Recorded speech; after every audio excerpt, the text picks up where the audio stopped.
नमस्कार and welcome to study glows my dear friends. मेरा नाम है Prashant Mawani. I hope you all are doing good. दोस्तों, आज का जो विषय है हमारा, it is called Antarctic parliament. जी हां, आई एम श्योर आप में से बहुत सारे स्टूडेंट्स ने कभी एंटार्क्टिक पार्लियामेंट के बारे में सुना नहीं होगा। डोंट वरी, आज आपको इसके साथ जुड़ी हुई सारी चीजें पता चल जाएगी। इसके इतिहास को देखेंगे, एंटार्क्टिक पार्लियामेंट के साथ जुड़े हुए कुछ इंटरेस्टिंग फैक्ट्स को हम डिस्कस करने वाले हैं।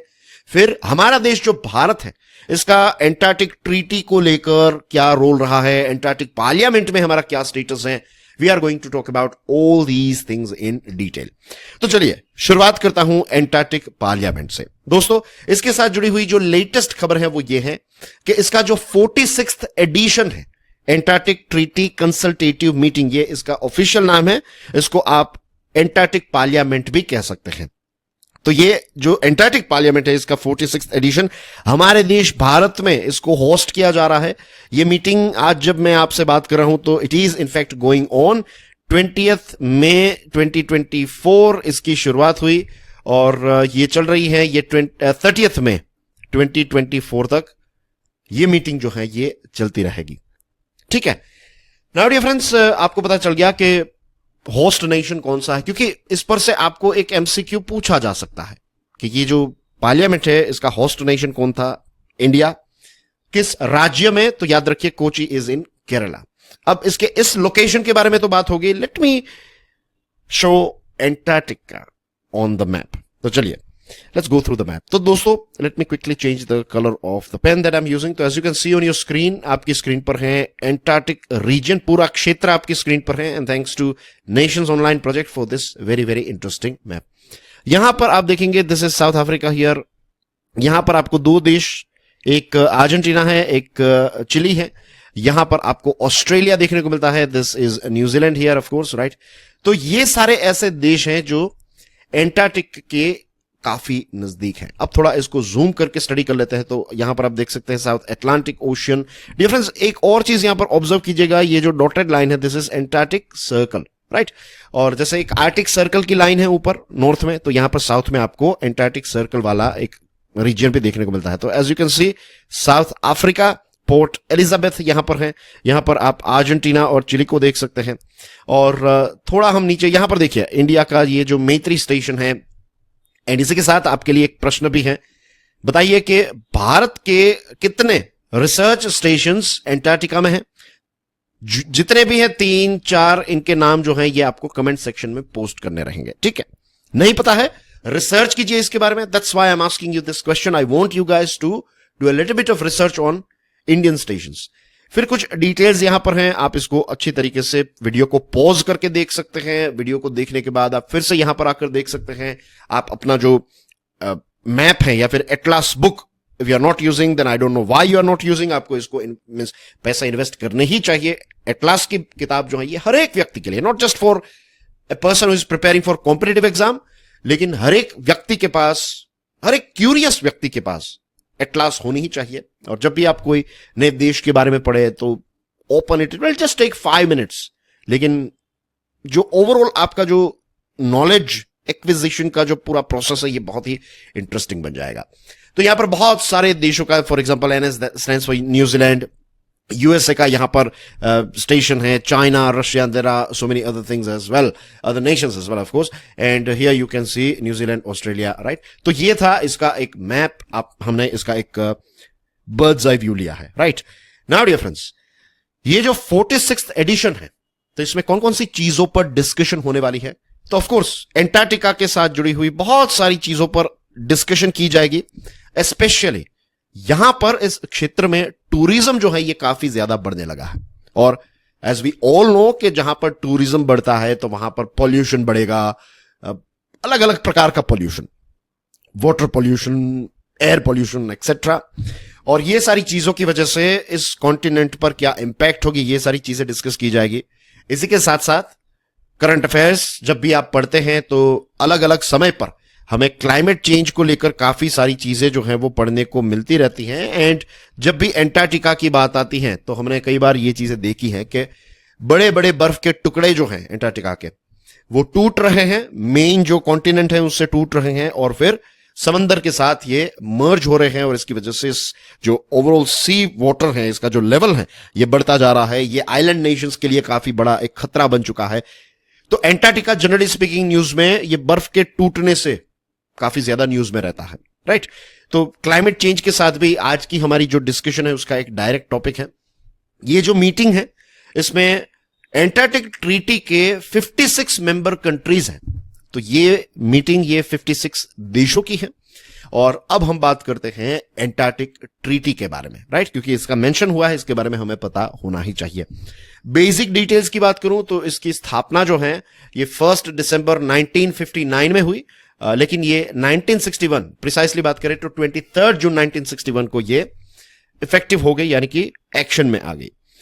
एंटार्क्टिक ट्रीटी जो है इसका मेन लक्ष्य यही है कि एंटार्क्टिका जो कॉन्टिनेंट है इसका इस्तेमाल साइंटिफिक चीजों के लिए ही किया जा सके, एक साइंटिफिक प्रिजर्वेशन के लिए किया जा सके, कि यहां पर जो साइंटिफिक रिसर्च है तो उसकी छूट छाट है, पूरा फ्रीडम है। मिलिट्री एक्टिविटीज यहां पर प्रोहिबिटेड है और इसी के साथ साथ ये पूरा जो कॉन्टिनेंट है इसका इस्तेमाल सिर्फ और सिर्फ पीसफुल पर्पस के लिए किया जाए। ये जो ट्रीटी है ये स्पेसिफिकली न्यूक्लियर टेस्टिंग को बैन करती है, मिलिट्री ऑपरेशंस को बैन करती है, इकोनॉमिक एक्सप्लॉयटेशन आप यहां पर नहीं कर सकते, राइट। और इसी के साथ साथ कोई भी देश जो है वो एंटार्क्टिका में टेरिटोरियल क्लेम नहीं कर पाएगा। यहां पर जो परमानेंट स्ट्रक्चर आप क्रिएट करते हैं वो सिर्फ और सिर्फ साइंटिफिक रिसर्च स्टेशन हैं। इसके अलावा आप ऐसा नहीं है कि आपने यहां पर एक परमानेंट स्ट्रक्चर क्रिएट किया है तो वो हमारे देश का पार्ट हो गया। किसी भी देश को यहां पर टेरिटोरियल क्लेम्स करने की छूट नहीं है।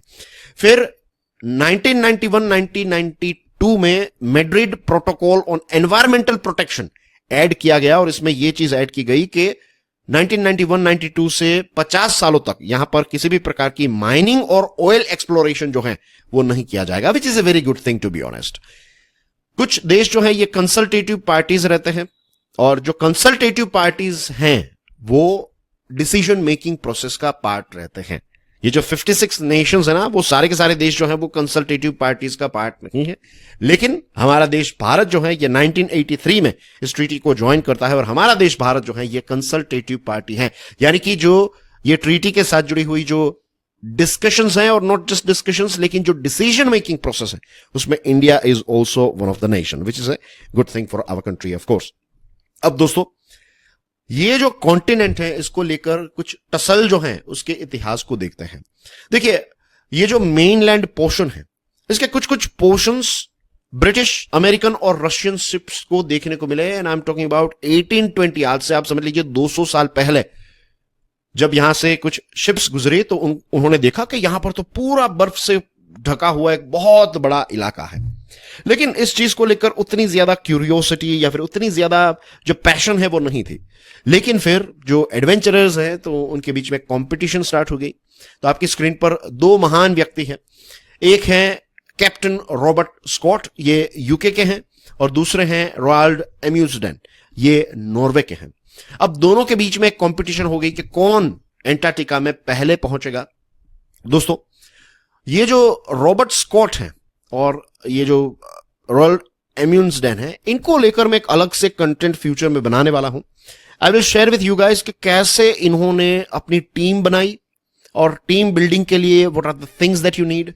हम मार्केटिंग एडवर्टीजमेंट के बारे में बात करते हैं। आई बिलीव कि जनरली बहुत सारे लोगों को इसमें थोड़ा बहुत इंटरेस्ट रहता है, क्योंकि when it comes to marketing it's about, when it comes to advertisement it's about influencing the minds of the people। लेकिन यहां पर बहुत ही एक जो कहते हैं ना कोर पर जाकर उन्होंने जो बातें बताई कि भाई हमें इस प्रकार के लोगों की आवश्यकता है। It's a very very interesting case study. Future में कभी हम बात करेंगे, याद रखिएगा आज के डिस्कशन को जब फ्यूचर में हम डिस्कशन करेंगे उस समय पर मैं इस पर्टिकुलर वीडियो का रेफरेंस भी दूंगा। तो एनीवेज, तो ये कंपटीशन यूके और नॉर्वे के एक्सप्लोरर्स के बीच में हुई और फाइनली इसमें जीत जो है वो ये जो नॉर्वे के एक्सप्लोरर हैं एम्यूजडेन उनकी हुई। He became the first person to reach South Pole 15 December 1911, right. अब 1950s में Argentina, Australia, Chile, France, New Zealand, Norway, UK ये सारे देशों ने इस कॉन्टिनेंट पर अपने फॉर्मल टेरिटोरियल क्लेम्स रखे और इनके जो टेरिटोरियल क्लेम्स हैं वो एक दूसरे पर ओवरलैप भी होते थे। फिर कुछ दूसरे देश जैसे कि USA, Soviet union, Belgium, Japan, south Africa, इन्होंने भी इस कॉन्टिनेंट को एक्सप्लोर किया, लेकिन ये जो देश है इन्होंने कोई टेरिटोरियल क्लेम नहीं रखा था। तो टोटल अगर आप लगाएंगे तो we are talking about this 12 countries. ये 12 देश ऐसे हैं जिन्होंने इस पर सबसे पहले काम करना स्टार्ट किया। 47 से लेकर 55 के बीच में अर्जेंटीना और चिली ने जो यूके का जो एक क्लेम था 2 बार इसको रिजेक्ट किया और कहा कि भाई हम इंटरनेशनल कोर्ट ऑफ जस्टिस में नहीं जाएंगे, ये हमारी सॉवरेनिटी की बात है, हम क्यों किसी इंस्टीट्यूशन में जाएं। तो इस प्रकार की चीजें जो हैं, टसल्स जो हैं वो देखने को मिलती रही। 56 में इंडिया ने एक बहुत ही इंपॉर्टेंट रोल प्ले किया। भारत ने कहा कि यूनाइटेड नेशन को ये एंटार्क्टिका वाला जो क्वेश्चन है ना, इसको यूनाइटेड नेशंस जनरल असेंबली का एजेंडा का पार्ट बनाना चाहिए। और फिर दोस्तों भारत ने यह भी कहा था उस समय पर कि ये जो पूरा कॉन्टिनेंट है इसका पीसफुल पर्पस के लिए, non military purpose, nuclear weapons यहां पर नहीं होनी चाहिए और इंटरनेशनल कोर्ट में अगर कोई डिस्प्यूट होता है तो इंटरनेशनल कोर्ट में ये सॉर्ट आउट हो जाए। तो इंडिया ने कुछ बेसिक प्रोफाउंड चीजों के बारे में उस समय पर बात की थी और फिर इस चीज की रिक्वायरमेंट क्रिएट हुई। पता चला कि नहीं, we need something about it, we need a treaty, we need to do something, एक फॉर्मल स्ट्रक्चर होना चाहिए। तो बड़ा ब्रेक थ्रू कब मिला? 57 और 58 में इंटरनेशनल जियोफिजिकल ईयर के तौर पर सेलिब्रेट किया गया। उस समय पर जो 12 देश है ना, इन्होंने इस बात पर एग्री किया कि देखिए एंटार्क्टिका का इस्तेमाल हमें साइंटिफिक रिसर्च के लिए ही करना चाहिए।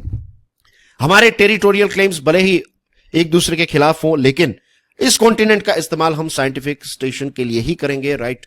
और फिर IGY जो है इसका सक्सेस हुआ। 2 मई 1958 को यूएसए ने एक प्रपोजल रखा और फिर नेगोशिएशंस के लिए वॉशिंगटन डीसी में देशों को इनवाइट किया गया।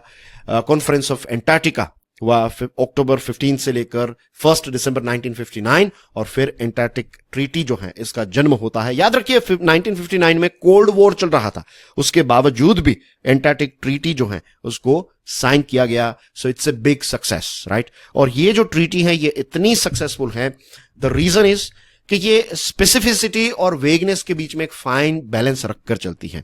ये ट्रीटी जो है ये कॉम्प्रोमाइज पर ज्यादा जोर देती है रादर देन कॉन्फ्लिक्ट। और सबसे इंपॉर्टेंट बात, ये ट्रीटी जो है ये समय के साथ साथ इवॉल्व होती रही है, डेवलप होती रही है। तो दोस्तों ये एक ऐसी ट्रीटी है जिससे यूनाइटेड नेशंस और यूनाइटेड नेशंस जैसे दूसरे जो इंस्टीट्यूशंस हैं वो बहुत सारी चीजें सीख सकते हैं। इसी के साथ क्लाइमेट चेंज और क्लाइमेट चेंज की वजह से होने वाले बदलावों को लेकर भी ये टॉपिक जो है ये काफी ज्यादा इंपॉर्टेंट बन जाता है। So that's basically everything in today's discussion dear friends. दोस्तों मैंने कोर्स डिजाइन किया है, इसका नाम है limitless leadership. It is available on Study Glows website. Do check out our website, it is available in the comment section और description में भी आपको वेबसाइट की लिंक मिल जाएगी। You can check out my other content on Curiously Education on my insta and FB। Anyways, this is Prashant Mavani. I'm signing off for now. I will see you soon with some more interesting topics. Till then, enjoy your studies. God bless you all. Jai Hind.